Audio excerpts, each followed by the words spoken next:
Hi friends, welcome to Yashmita logs. ಎಲ್ಲರೂ ಹೇಗಿದ್ದೀರಾ? ಚೆನ್ನಾಗಿದ್ದೀರಾ ಅಂತ ಅಂದ್ಕೊಂಡಿದ್ದೀನಿ. ವಿಡಿಯೋನ ಸ್ಕಿಪ್ ಮಾಡದೆ ಕೊನೆವರೆಗೂ ನೋಡಿ, ಹಾಗೆ ಸಬ್ಸ್ಕ್ರೈಬ್ ಮಾಡೋದನ್ನು ಮರಿಬೇಡಿ. ಈಗಾಗಲೇ ಸಬ್ಸ್ಕ್ರೈಬ್ ಮಾಡಿಕೊಂಡು ವಿಡಿಯೋ ನೋಡ್ತಾ ಇರೋರಿಗೆ ತುಂಬ ಹೃದಯದ ಧನ್ಯವಾದಗಳು. ನಾನಿವತ್ತು ಮಾಡಿ ತೋರಿಸ್ತಾ ಇರೋಂಥ ರೆಸಿಪಿ ಅವರೆಕಾಳು ಹಿತ್ಕಿನ ಬೇಳೆ ಸಾಂಬಾರು. ತುಂಬಾ ಚೆನ್ನಾಗಿರುತ್ತೆ. ಬನ್ನಿ ಅದಕ್ಕೆ ಬೇಕಾಗಿರೋಂಥ ಇಂಗ್ರೀಡಿಯೆಂಟ್ಸನ್ನ ನೋಡೋಣ. ನಾನಿಲ್ಲಿ ಅರ್ಧ ಚಿಪ್ಪು ಕೊಬ್ಬರಿನ ತೊಗೊಂಡ್ಬಿಟ್ಟು ಚಿಕ್ಕದಾಗಿ ಕಟ್ ಮಾಡ್ಕೊಂಡು ಇಟ್ಕೊಂಡಿದ್ದೀನಿ, ಫ್ರೆಶ್ ಆಗಿರೋದು. ಅದಾದ ನಂತರ ನಾನಿಲ್ಲಿ 1/4 ಟೇಬಲ್ ಸ್ಪೂನು ಮೆಂತ್ಯ ತೊಗೊಂಡಿದ್ದೀನಿ, ಹಾಗೆ 1 ಟೇಬಲ್ ಸ್ಪೂನು ಜೀರಿಗೆ ಸಹ ತೊಗೊಂಡಿದ್ದೀನಿ. ಒಂದು ಈರುಳ್ಳಿನ ಕಟ್ ಮಾಡ್ಕೊಂಡು ಇಟ್ಕೊಂಡಿದ್ದೀನಿ, ಹಾಗೆ ಸ್ವಲ್ಪ ಪುದೀನ ಮತ್ತು ಬೆಳ್ಳುಳ್ಳಿ, ಹಾಗೆ 1 ಇಂಚು ಶುಂಠಿ, ಸ್ವಲ್ಪ ಕೊತ್ತಂಬರಿ ಸೊಪ್ಪು, ಹಾಗೆ ಕರಿಬೇವಿನ ಸೊಪ್ಪು, 1 ಟೊಮೊಟೊ ತೊಗೊಂಡಿದ್ದೀನಿ. ಹಾಗೆ ಇಲ್ಲಿ ಸ್ವಲ್ಪ ಚಕ್ಕೆ ಮತ್ತು ಲವಂಗ ಸಹ ತೊಗೊಂಡಿದ್ದೀನಿ, ಹಾಗೆ ಸ್ವಲ್ಪ 1 ಟೇಬಲ್ ಸ್ಪೂನು ಗಸಗಸೆ ತೊಗೊಂಡಿದ್ದೀನಿ. ಇದಕ್ಕೆ ಇಟ್ಟಿರೋ ಅಂಥ ಅವರೆಕಾಳನ್ನ ತೊಗೊಂಡಿದ್ದೀನಿ. ನೋಡಿ, ಇದು ಅರ್ಧ kg ನಾನಿದು ಓವರ್ ನೈಟ್ ನೆನೆಸ್ಬಿಟ್ಟು ಮಾರ್ನಿಂಗ್ಗೆ ಎತ್ತಿಕ್ಬಿಟ್ಟು ಸಾಂಬಾರು ಮಾಡ್ತಾ ಇರೋದು. ನೋಡಿ, ಇವಾಗ ನಾನು 1/4 ಟೇಬಲ್ ಸ್ಪೂನ್ ಮೆಂತ್ಯ ತೊಗೊಂಡಿದ್ನಲ್ಲ, ಅದನ್ನು ಡ್ರೈ ರೋಸ್ಟ್ ಮಾಡ್ಕೊಳ್ತಾ ಇದ್ದೀನಿ. ಹಾಗೆ ಜೀರಿಗೆ ಸಹ ಡ್ರೈ ರೋಸ್ಟ್ ಮಾಡ್ಕೊಳ್ತಾ ಇದ್ದೀನಿ. ಎರಡನ್ನೂ ಸಪ್ರೇಟಾಗಿ ಡ್ರೈ ರೋಸ್ಟ್ ಮಾಡ್ಕೊಬೇಕಾಗತ್ತೆ. ಒಟ್ಟಿಗೆ ಮಾಡಿಕೊಂಡ್ರೆ ಸೀದೋಗ್ಬಿಡುತ್ತೆ. ಹಂಗಾಗಿ ಇವಾಗ ನಾನಿಲ್ಲಿ ಇದನ್ನು ಫ್ರೈ ಮಾಡ್ಕೊಳ್ಳೋದಕ್ಕೆ ಆಯಿಲ್ನ ಬಾಣಲಿಯಲ್ಲಿ ಹಾಕಿಟ್ಕೊಂಡಿದ್ದೀನಿ. ಅದಾದ ನಂತರ ಅದಕ್ಕೆ ಎಣ್ಣೆ ಕಾದ ನಂತರ ಬೆಳ್ಳುಳ್ಳಿ ಶುಂಠಿನ ಸಹ ಸೇರಿಸ್ಕೊಂಡು ಚೆನ್ನಾಗಿ ಫ್ರೈ ಮಾಡ್ಕೊಳ್ತಾ ಇದ್ದೀನಿ. ಮೀಡಿಯಮ್ ಫ್ಲೇಮಲ್ಲೇ ಫ್ರೈ ಮಾಡ್ಕೊಳ್ಳಿ. ಹಾಗೆ ನಾನು ಒಂದು 4 ಲವಂಗ ತೊಗೊಂಡಿದ್ದೀನಿ, ಹಾಗೆ ಒಂದು ಅರ್ಧ ಇಂಚಷ್ಟು ಚಕ್ಕೆ ಸಹ ತೊಗೊಂಡಿದ್ದೀನಿ. ಅದನ್ನು ಕೂಡ ಸೇರಿಸ್ಕೊಂಡು ಫ್ರೈ ಮಾಡ್ಕೊಳ್ತಾ ಇದ್ದೀನಿ. ಈಗ ಈರುಳ್ಳಿನ ಸಹ ಸೇರಿಸ್ಕೊಳ್ತಾ ಇದ್ದೀನಿ. ಅದಾದ ನಂತರ ಚೆನ್ನಾಗಿ ಫ್ರೈ ಮಾಡ್ಕೊಬೇಕಾಗತ್ತೆ. ಈರುಳ್ಳಿನೂ ಎಲ್ಲ ಫ್ರೈ ಆಗೋ ಥರ ಮೀಡಿಯಮ್ ಫ್ಲೇಮಲ್ಲಿ ಇಟ್ಕೊಂಡು ಚೆನ್ನಾಗಿ ಫ್ರೈ ಮಾಡ್ಕೊಳ್ಳಿ. ಅದಾದ ನಂತರ ಟೊಮೊಟೊ ಸೇರಿಸ್ಕೊಂಡಿದ್ದೀನಿ. ನಾನಿಲ್ಲಿ 2 ಸ್ಮಾಲ್ ಸೈಜ್ ಟೊಮೊಟೊನ ಕಟ್ ಮಾಡಿ ಇಟ್ಕೊಂಡಿದ್ದೆ. ಅದಾದ ನಂತರ ಕರಿಬೇವಿನ ಸಹ ಸೇರಿಸ್ಕೊಳ್ತಾ ಇದ್ದೀನಿ. ಎಲ್ಲದನ್ನು ಚೆನ್ನಾಗೆ ಫ್ರೈ ಮಾಡ್ಕೊಳ್ತಿದ್ದೀನಿ. ಟೊಮೊಟೊ ಸ್ವಲ್ಪ ಸಾಫ್ಟ್ ಆಗೋ ಥರ ಫ್ರೈ ಮಾಡ್ಕೊಳ್ಳಿ. ಅದಾದ ನಂತರ 1 ಟೇಬಲ್ ಸ್ಪೂನು ಗಸಗಸೆ ಸಹ ಸೇರಿಸ್ಕೊಳ್ತಾ ಇದ್ದೀನಿ. ಅದನ್ನು ಕೂಡ ಚೆನ್ನಾಗಿ ಫ್ರೈ ಮಾಡ್ಕೊಳ್ತಿದ್ದೀನಿ. ಪುದೀನೂ ಅಷ್ಟೇ ಸ್ವಲ್ಪ ತೊಗೊಂಡಿದ್ದೀನಿ, ಅದನ್ನು ಕೂಡ ಫ್ರೈ ಮಾಡ್ಕೊಳ್ತಾ ಇದ್ದೀನಿ. ಜಾಸ್ತಿ ಫ್ರೈ ಮಾಡಬೇಕಂತ ಇಲ್ಲ, ಲೈಟಾಗಿ ಫ್ರೈ ಮಾಡಿದರೆ ಸಾಕಾಗುತ್ತೆ. ಹಾಗೆ ಕೊತ್ತಂಬರಿ ಸೊಪ್ಪು ಸಹ ಲಾಸ್ಟಲ್ಲಿ ಸೇರಿಸ್ಕೊಳ್ತಾ ಇದ್ದೀನಿ. ಅದನ್ನು ತಣ್ಣಗಾಗೋದಕ್ಕೆ ಸ್ವಲ್ಪ ಪಕ್ಕದಲ್ಲಿ ಎತ್ತಿಡೋಣ. ಸ್ಮಾಲ್ ಪೀಸಸ್ ಆಗಿ ಕಟ್ ಮಾಡ್ಕೊಂಡಿರೋ ಕೊಕೊನೆಟ್ನ ಇವಾಗ ಗ್ರೈಂಡ್ ಮಾಡ್ಕೊಳ್ತಾ ಇದ್ದೀನಿ.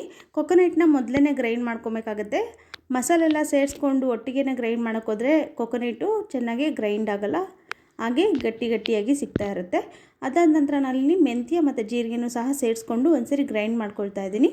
ಎರಡನ್ನೂ ಸಹ ಒಂದ್ಸರಿ ಗ್ರೈಂಡ್ ಮಾಡ್ಕೊಳ್ಳಿ.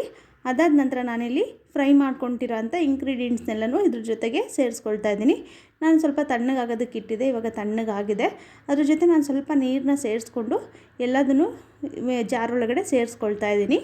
ನೋಡಿ, ಅದಾದ ನಂತರ ಸ್ವಲ್ಪ ನೀರನ್ನ ಸಹ ಸೇರಿಸ್ಕೊಳ್ತಾ ಇದ್ದೀನಿ.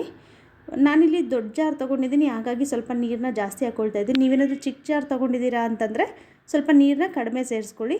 ಅದಾದ ನಂತರ ನಾನಿಲ್ಲಿ 2 ಟೇಬಲ್ ಸ್ಪೂನಷ್ಟು ಧನಿಯಾ ಪೌಡ್ರನ್ನ ಸೇರಿಸ್ಕೊಳ್ತಾ ಇದ್ದೀನಿ. ಇವತ್ತು ನಾನು ಮಾಡ್ತಾ ಇರೋಂಥ ಕ್ವಾಂಟಿಟಿ 8 to 10 ಮೆಂಬರ್ಸ್ಗೆ ಆಗುತ್ತೆ. ನೀವೇನಾದರೂ ಕಡಿಮೆ ಇದ್ದೀರಾ ಅಂತಂದರೆ ಇದರಲ್ಲಿ ನೀವು ಹಾಫ್ ತೊಗೋಬೋದು.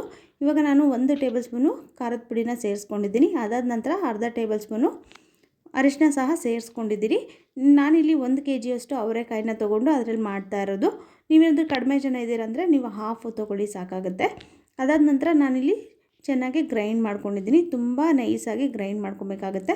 ನಾನಿಲ್ಲಿ ಒಗ್ಗರಣೆಗೆ ಮಾಡ್ಕೊಳ್ತಾ ಇದ್ದೀನಿ. ಒಂದು ಪಾತ್ರೆಯನ್ನು ಸ್ಟವ್ ಮೇಲೆ ಇಟ್ಕೊಂಡು ಅದು ಕಾದ ನಂತರ 2 ರಿಂದ 3 ಟೇಬಲ್ ಸ್ಪೂನು ಆಯಿಲ್ನ ಹಾಕ್ಕೊಂಡಿದ್ದೀನಿ. ಅದಾದ ನಂತರ ನಾನಿಲ್ಲಿ ಸಾಸಿವೆ ಜೀರಿಗೆನ ಸೇರಿಸ್ಕೊಂಡಿದ್ದೀನಿ. ಅದು ಚಟಪಟ ಸಿಡಿದ ನಂತರ ನಾನಿಲ್ಲಿ ಸ್ಮಾಲ್ ಈರುಳ್ಳಿನ ಸಹ ಸೇರಿಸ್ಕೊಂಡಿದ್ದೀನಿ, ಹಾಗೆ ಸ್ವಲ್ಪ ಕರಿಬೇವಿನ ಸೊಪ್ಪು ಸಹ ಸೇರಿಸ್ಕೊಂಡಿದ್ದೀನಿ. ಈರುಳ್ಳಿ ಚೆನ್ನಾಗಿ ಫ್ರೈ ಆದ ನಂತರ ನಾನಿಲ್ಲಿ ರುಬ್ಬಿರೋ ಅಂಥ ಮಸಾಲೆನ ಸೇರಿಸ್ಕೊಳ್ತಾ ಇದ್ದೀನಿ. ಸೇರಿಸ್ಕೊಂಡ ನಂತರ ಚೆನ್ನಾಗಿ ಈ ಥರ ಮಿಕ್ಸ್ ಮಾಡ್ಕೊಳ್ಳಿ. ಅದಾದ ನಂತರ ಮಿಕ್ಸಿ ಜಾರಲ್ಲಿ ಸ್ವಲ್ಪ ಮಸಾಲೆ ಉಳ್ಕೊಂಡಿರುತ್ತೆ, ಅದಕ್ಕೂ ಸಹ ನೀರನ್ನ ಸೇರಿಸ್ಕೊಂಡು ಚೆನ್ನಾಗಿ ಶೇಕ್ ಮಾಡಿಬಿಟ್ಟು ಇದರೊಟ್ಟಿಗೆ ಮಿಕ್ಸ್ ಮಾಡ್ಕೊಳ್ಳಿ. ಈಗ ನಾನು ರುಚಿಗೆ ತಕ್ಕಷ್ಟು ಉಪ್ಪನ್ನ ಸೇರಿಸ್ಕೊಳ್ತಾ ಇದ್ದೀನಿ. ಮಸಾಲೆನ ಕುದಿಯೋವರೆಗೂ ಈ ಥರ ಕಾಯಿಸ್ಕೊಳ್ಳಿ. ಅದಾದ ನಂತರ ಇದ್ಕಿರೋಂಥ ಬೇಳೆನೆಲ್ಲನೂ ಸೇರಿಸ್ಕೊಳ್ಳಿ. ಇದರಲ್ಲೇ ಬೇಗನೆ ಬೆಂದೋಗ್ಬಿಡುತ್ತೆ. ಫ್ರೆಶ್ ಆಗಿರುತ್ತಲ್ವ ಅವರೆಕಾಳು, ಹಾಗಾಗಿ ಬೇಗನೆ ಬೆಂದ್ಬಿಡುತ್ತೆ. ಜಾಸ್ತಿ ಏನು ಟೈಮ್ ತೊಗೊಳ್ಳಲ್ಲ. ಒಂದು ಅರ್ಧ ಗಂಟೆಲೆಲ್ಲ ಈ ಸಾಂಬಾರು ರೆಡಿ ಆಗಿಬಿಡುತ್ತೆ. ಸೀಸನ್ ಮುಗಿಯೋ ಅಷ್ಟರಲ್ಲಿ ನೀವು ಕೂಡ ಒಂದ್ಸರಿ ಹಿತ್ಕಿನ ಬೇಳೆ ಸಾಂಬಾರನ್ನ ಮಾಡಿ ಟೇಸ್ಟ್ ನೋಡಿ, ತುಂಬಾ ಚೆನ್ನಾಗಿರುತ್ತೆ. ನಮ್ಮ ಮನೇಲಂತೂ ಅವರೆಕಾಳು ಸೀಸನ್ ಸ್ಟಾರ್ಟ್ ಆದರೆ ಹಿತ್ಕಿನ ಬೇಳೆ ಸಾಂಬಾರು ಮಾಡ್ತೀವಿ. ಪ್ಲೇಟ್ ಮುಚ್ಚಿಬಿಟ್ಟು ಒಂದು 2 ರಿಂದ 3 ನಿಮಿಷ ಕಾಲ ಚೆನ್ನಾಗಿ ಕುದಿಸ್ಕೊಬೇಕಾಗುತ್ತೆ ಮೀಡಿಯಮ್ ಫ್ಲೇಮಲ್ಲಿ. ಅದಾದ ನಂತರ ಈ ರೀತಿಯಾಗಿ ಒಂದ್ಸರಿ ಮಿಕ್ಸ್ ಮಾಡ್ಕೊಳ್ಬೇಕಾಗತ್ತೆ, ಇಲ್ಲ ಅಂತಂದರೆ ತಳ ಅಂಟ್ಕೊಂಡ್ಬಿಡುತ್ತೆ, ಸೀದೋಗ್ಬಿಡುತ್ತೆ. ನೋಡಿ, ಇದೇ ರೀತಿಯಾಗಿ ಚೆನ್ನಾಗಿ ಮಿಕ್ಸ್ ಮಾಡ್ಕೊಳ್ತಾ ಒಂದು 2 ರಿಂದ 3 ಬಾರಿ ಪ್ಲೇಟ್ನ ಮುಚ್ಚಿಬಿಟ್ಟು ಬೇಯಿಸ್ಕೊಂಡ್ರೆ ಸಾಕು. ನೋಡಿ ಇವಾಗ ಬೇಳೆ ಚೆನ್ನಾಗಿ ಬೆಂದಿದೆ. ಇದು ಟೋಟಲಾಗಿ ಒಂದು 10 ಮಿನಿಟ್ಸಲ್ಲಿ ಬೇಳೆ ಬೇಗನೆ ಬೆಂದ್ಬಿಡುತ್ತೆ. ನಾನಿವಾಗ ಒಂದು ತಟ್ಟೆಗೆ ಸರ್ವ್ ಮಾಡ್ಕೊತಾ ಇದ್ದೀನಿ. ಇದ್ರ ಜೊತೆ ಮುದ್ದೆ ರೈಸ್ ಜೊತೆ ತುಂಬಾ ಚೆನ್ನಾಗಿರುತ್ತೆ, ಒಳ್ಳೆ ಕಾಂಬಿನೇಷನ್ನು. ಇದ್ರ ಜೊತೆ ತುಪ್ಪ ಸೇರಿಸ್ಕೊಂಡು ತಿಂತಾ ಇದ್ದರೆ ಒಂದು ಮುದ್ದೆ ತಿನ್ನೋರು 2 ಮುದ್ದೆ ತಿಂತಾರೆ, ಅಷ್ಟು ಚೆನ್ನಾಗಿರುತ್ತೆ ಟೇಸ್ಟು. ನೀವು ಕೂಡ ಒಂದ್ಸರಿ ಈ ರೀತಿಯಾಗಿ ಒಂದ್ಸರಿ ಟ್ರೈ ಮಾಡಿ. ಈ ಸೀಸನಲ್ಲಿ ಅವರೆಕಾಳು ಸಾಂಬಾರು ಈ ರೀತಿಯಾಗಿ ಮಾಡೋದನ್ನು ಮರೀಲೇಬೇಡಿ, ತುಂಬಾ ಚೆನ್ನಾಗಿರುತ್ತೆ. ಯಾರೆಲ್ಲ ನನ್ನ ಚಾನಲ್ನ ಸಬ್ಸ್ಕ್ರೈಬ್ ಮಾಡ್ಕೊಂಡಿದ್ದೀರೋ ಅವರೆಲ್ಲರಿಗೂ ಮತ್ತೊಮ್ಮೆ ತುಂಬ ಹೃದಯ ಧನ್ಯವಾದಗಳು. ಲೈಕ್ ಮಾಡಿ, ಶೇರ್ ಮಾಡಿ, ಕಮೆಂಟ್ ಮಾಡಿ, ಹಾಗೆ ಸಬ್ಸ್ಕ್ರೈಬ್ ಮಾಡೋದನ್ನು ಮರಿಬೇಡಿ. ಹಾಗೆ ಇದ್ಕಿನ ಬೇಳೆ ಸಾಂಬಾರು ಯಾರಿಗೆಲ್ಲ ಇಷ್ಟ ಆಗುತ್ತೋ ಅವರೆಲ್ಲರೂ ಕಮೆಂಟ್ ಮಾಡಿ.